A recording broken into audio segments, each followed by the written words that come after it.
Bro Pushpa 2 trailer ఎలా అనిపించింది bro? Trailer అయితే నచ్చింది బ్రో నాకు.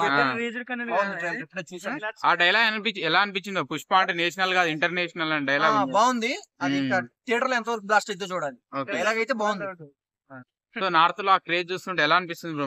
మంచిది, మనం అందరం గౌరవపడాలి. ఎందుకంటే మన తెలుగు యాక్టర్ అక్కడ దాకా పోయి అంత స్థాయికి ఎదిగి అక్కడెక్కడో ప్రీ రిలీజ్ అంత మంది వచ్చారంటే మనకు అందరికి ఏ ఫ్యాన్, ఎవరి ఫ్యాన్ అయినా సరే, నేను ఎన్టీఆర్ ఫ్యాన్, మనోడు పవన్ కళ్యాణ్ ఫ్యాన్, ఎవరైనా సరే దాన్ని రెస్పెక్ట్ చెయ్యాలి.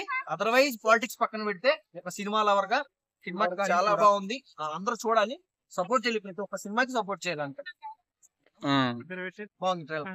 సో అల్లు అర్జున్ అన్న లుక్స్, ఆ విజువల్స్ ఎలా అనిపించాయి మీకు? లుక్స్ అంటే మన పార్ట్ 1 లో లుక్స్ మ్యాక్స్, కాబట్టి మనం కొంచెం రిచ్, పుష్పరాజ్ కొంచెం రిచ్ అయ్యాడు కదా, సో కొంచెం రిచ్నెస్ ఉన్నప్పటికీ లుక్స్ అంటే పెద్ద చేంజెస్ లేవు, అది అట్టే ఉంటది. లుక్స్ వైజ్ కూడా గుడ్, బాగుంది. సో ఈ రేంజ్ లో చూపిస్తారని ఎక్స్పెక్ట్ చేసిరా సుకుమార్? ఎక్స్పెక్ట్ చేసా. సుకుమార్ సార్ మంచి డైరెక్టర్, ఆయన మనం ఎక్స్పెక్టేషన్ పెట్టుకోవచ్చు, 1% డౌట్ లేదు. ప్రమోషన్ అంటే మనకే హ్యాపీ. సో డిఎస్పీ ఎలా ఇచ్చాడు బ్యాక్గ్రౌండ్ స్కోర్? డిఎస్పీ అంటే కొన్ని బీజిఎం చేంజ్ చేశారు, అది ఎవరు ఇచ్చారో తెలియదు కానీ ఒక బీజిఎం అయితే డిసప్పాయింట్ అయితే చేయలేదు. ఓకే, నాకైతే బాగా నచ్చింది. అది కూడా మీ ఎక్స్పెక్టేషన్ రీచ్ అయింది అంటారా బ్రో ఈ మూవీ?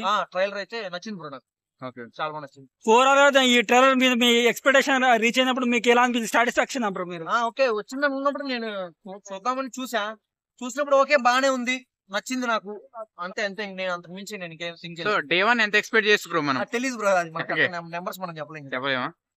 హ్యాపీ తెలియదు బ్రో, అదే చెప్తాను, నెంబర్ చెప్పలేము. Right bro. Okay bro, right.